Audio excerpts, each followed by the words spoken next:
அர்ஜென்டினாவை அலறவிட்ட Spain champion. New York நகரில் நடைபெற்ற மிக நீண்ட 48 அணிகள் பங்கேற்ற மாபெரும் உலகக்கோப்பை கால்பந்து தொடரின் இறுதிப் போட்டியில் அர்ஜென்டினாவை 1-0 என்ற கோல் கணக்கில் வீழ்த்தி ஸ்பெயின் அணி சாம்பியன் ஆனது. அர்ஜென்டினா கால்பந்து மேதை மெஸ்ஸியின் கடைசி உலக கோப்பையாக இது அமைந்ததை விட அவரது ஆட்டம் ரசிகர்களுக்கு ஏமாற்றம் அளித்திருக்கும். ஆனால் காரணம் அவர் அல்ல, ஸ்பெயின் அணியின் அதீத திறமையே. மேலும் தூரத்தில் இருந்து கோல் அடிக்கும் திறமை கொண்ட என்சோ பெர்னாண்டஸ் தனது இரண்டாவது மஞ்சள் அட்டை, அதாவது சிவப்பு அட்டை பெற்று வெளியேற்றப்பட்டது அர்ஜென்டினாவை 10 வீரர்களுக்கு குறுக்கியது. 90 நிமிடங்கள் பிரதான ஆட்டம் முடிந்து கூடுதல் நேரத்தின் இரண்டாவது பாதியின் தொடக்கத்திலேயே ஃபெரான் டோரஸ் அடித்த கோல் அர்ஜென்டினாவின் கதவுகளை மூடியது. அர்ஜென்டினா கோல்கீப்பர் மார்டினஸ் எனும் ஜீனியஸ் தன் அனுபவத்தை காட்டவில்லை எனில் அர்ஜென்டினா இன்னும் மோசமான தோல்வியை சந்தித்திருக்கும் என்பதுதான் நிதர்சனம். முன்கள வீரரான டோரஸ் பெட்ரோபோரோ அனுப்பிய கிராஸை தொடர்ந்து நிக்கோ வில்லியம்ஸ் தலையால் முட்டிய பந்து தன்னிடம் வந்ததும் அதை பக்கவாட்டு காலால் தட்டி கோலாக்கினார். இதில் அட்டகாசமான விஷயம் என்னவெனில், பெட்ரோபோரோ அனுப்பிய கிராஸை வலைக்கு சற்றே அருகே நின்று கொண்டிருந்த நிக்கோ வில்லியம்ஸ் கோல் நோக்கி திருப்பாமல் தலையால் பின்பக்கமாக முட்டி பின்னால் நின்று கொண்டிருந்த, ஆனால் அர்ஜென்டினா வீரர்களால் மார்க் செய்யப்படாமல் நின்று கொண்டிருந்த டோரோஸுக்கு அனுப்பியதுதான். இந்த போட்டி பலரும் கணித்தபடியே நடந்தது. ஸ்பெயின் அதிக நேரம் பந்தை தன்வசம் வைத்திருந்தது. அர்ஜென்டினா அணியோ மெஸ்ஸியை பயன்படுத்தி சரியான தருணத்தை எதிர்பார்த்து காத்திருந்தது. 39 வயதான மெஸ்ஸியின் உடல் திறனை கருதில் கொண்டு அமைக்கப்பட்ட இந்த அணுகுமுறை இந்த உலக கோப்பையில் எகிப்து மற்றும் இங்கிலாந்துக்கு எதிரான தாமதமான வெற்றிகளில் பலன் அளித்திருக்கிறது. ஆனால் முந்தைய அணிகளை விட ஸ்பெயின் உடல் ரீதியாகவும் புத்துணர்ச்சியுடனும் நுட்பமான உத்தி ரீதியாகவும் சிறந்த அணியாக இருந்தது. இதனால் நடந்தது என்னவெனில், உலக கோப்பை வரலாற்றில் ஒரு அணியின் செயல்திறனற்ற தாக்குதலுக்கான மோசமான சாதனை ஒன்று பதிவானது. அர்ஜென்டினாவின் முதல் ஷாட்டே 115வது நிமிடத்தில் தான் வந்தது. வெறுப்பில் அர்ஜென்டினா உடல் ரீதியான மோதலில் இறங்கியது. ஆனால் நடுவர் ஸ்லாக்கோ வின்சி அதிகமாக தலையிடாமல் ஆட்டத்தை தொடர அனுமதித்தார். கடைசியில் அவரே பொறுமை இழந்தார். காயம் காரணமாக வழங்கப்பட்ட கூடுதல் நேரத்தில் பாவ் பார்சியை வீழ்த்திய என்சோ பெர்னாண்டஸ் இரண்டாவது மஞ்சள் அட்டையை பெற்று வெளியேற்றப்பட்டார். இது தனது கடைசி உலக கோப்பை என்று மெஸ்ஸி ஏற்கனவே கூறியிருந்தார். 8 கோல்கள் மற்றும் 4 அசிஸ்டுகளுடன் ஒரு சாதனையான தொடருக்கு பிறகு அவர் உலக கோப்பை அரங்கிலிருந்து வெளியேறினார். கடந்த 4 உலக கோப்பைகளில் 3வது முறையாக அர்ஜென்டினா இறுதிப் போட்டியை எட்டியது.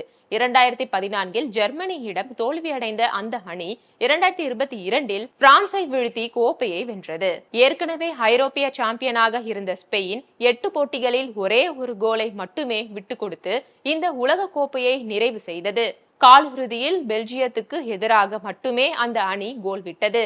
அர்ஜென்டினாவுக்கு எதிரான இறுதிப் போட்டியில் கூடுதல் நேரத்தின் இறுதி பகுதியில் டோரஸ் கோல் அடித்து வெற்றியை உறுதி செய்யும் வரை ஸ்பெயின் தனது அனுமதியையும் கட்டுப்பாட்டையும் தக்க வைத்துக் கொண்டது. போட்டி முடிவில் ஸ்பெயின் 20 ஷாட்களை கோல் நோக்கி அடித்திருக்க அர்ஜென்டினாவால் வெறும் 2 ஷாட்களை அடிக்க முடிந்தது. ஸ்பெயின் அடித்த 20 ஷாட்களில் 12 கோல் நோக்கி இருந்தன. உலக சாம்பியனாக களமிறங்கிய அர்ஜென்டினாவின் ஷாட்களில் ஒன்று கூட கோல் நோக்கி செல்லவில்லை. அர்ஜென்டினா 117 நிமிடங்கள் வரை ஒரு ஷாட்டை கூட கோல் நோக்கி அடிக்க முடியவில்லை.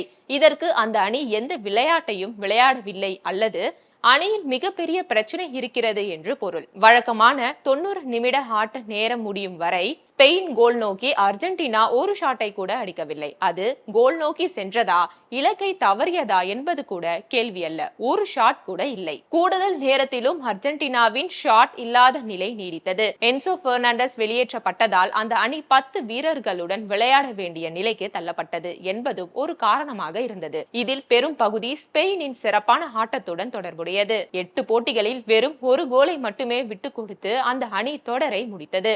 பந்தை கட்டுப்படுத்தும் திறனும் தீவிரமான அழுத்தம் கொடுக்கும் முறையும் அர்ஜென்டினாவுக்கு பந்தையும் கால அவகாசத்தையும் கொடுக்க மறுத்தது. கோல் நோக்கி ஷாட் அடிக்க இந்த இரண்டுமே அவசியம். ஆனால் இந்த உலக கோப்பைக்காக பயிற்சியாளர் லியோனல் ஸ்காலோனி தேர்வு செய்த ஆட்ட திட்டத்துக்கும் இதில் முக்கிய பங்கு உண்டு. அர்ஜென்டினா பயிற்சியாளர் ஸ்காலோனி அணியை மெஸ்ஸியை சுற்றியே கட்டமைத்தார். இதை சமாளிக்க அணியை குறுகிய அமைப்பில் விளையாட செய்தார். இதனால் நடுக்களத்தில் ஸ்பெயின் புகுத்து விளையாடியது. Alexis Mac Allister, Rodrigo De Paul, Leandro Paredes ஆகியோர் தடுப்பாட்டத்தில் கடுமையானவர்கள். ஆனால் வேகமான இயக்கம் மற்றும் சுறுசுறுப்புக்கோ எதிரணிக்கு அழுத்தம் கொடுப்பதற்கோ இவர்கள் ஆட்டம் போதாது. இதனால் மெஸ்ஸி ஒரே ஒரு முன்கள வீரருடன் விளையாட வேண்டிய நிலையை உருவாக்கியது. இதனால் ஒவ்வொரு போட்டியிலும் ஜூலியன் அல்வாரேஸ் மற்றும் லவ்டாரோ மார்டினஸ் ஆகியோரில் ஒருவரை தேர்வு செய்ய வேண்டிய கட்டாயம் ஏற்பட்டது.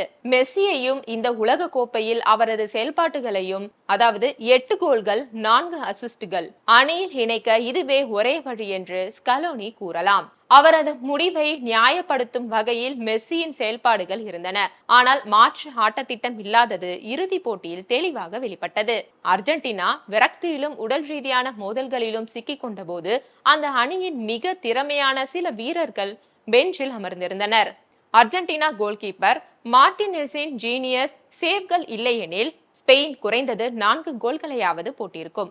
முதல் பாதியில் வழக்கமான சேவ்களை செய்த அவர் பின்னர் போட்டியின் போக்கையே மாற்றக்கூடிய பல தடுப்புகளை நிகழ்த்தினார். 120 நிமிடங்களில் மொத்தம் 11 சேவ்களை செய்தார். கடந்த 60 ஆண்டுகளில் உலக கோப்பை நாக் அவுட் போட்டிகளில் பதிவான அதிகபட்ச சேவ்களின் பட்டியலில் இது 2வது இடத்தில் உள்ளது.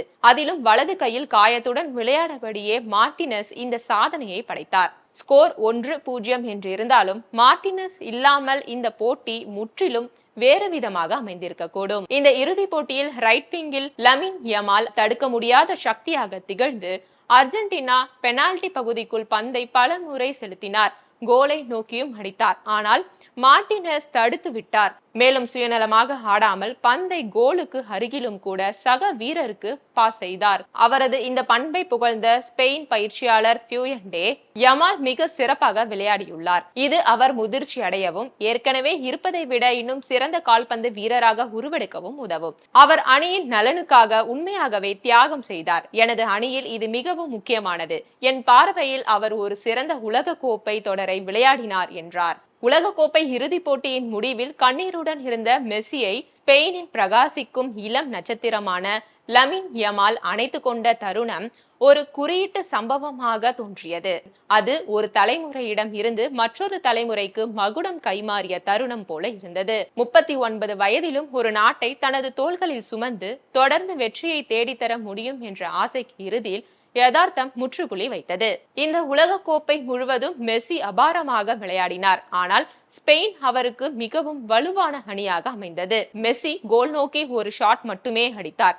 அதுவும் வலுவில்லாமல் தடுக்கப்பட்டது. எதிரணியின் பெனால்டி பாக்ஸில் ஒரு முறை கூட பந்தை தொடவில்லை மெஸ்ஸி. 2 முறை பந்தை தன் வசம் இருந்து இழந்தார். 4 முறை பவுல் செய்யப்பட்டார். 2016 கோப்பா அமெரிக்கா இறுதிப் போட்டியில் இதே மைதானத்தில் தோல்வியடைந்த பிறகு சர்வதேச போட்டிகளில் இருந்து ஓய்வு பெறுவதாக மெஸ்ஸி அறிவித்தார். அவரது ஓய்வு சில மாதங்கள் மட்டுமே நீடித்தது. மீண்டும் அணிக்கு திரும்பிய பிறகு அர்ஜென்டினா ஓர் உலக கோப்பையையும் 2 கோப்பா அமெரிக்கா கோப்பைகளையும் 2022 பினாலிசிமா கோப்பையையும் வென்றது. இவர் விளையாடிய 1000க்கும் மேற்பட்ட போட்டிகளும் அவரது சாதனைகளும் என்றென்றும் மக்கள் மனதில் நீங்கா இடம்பெற்றிருக்கும்.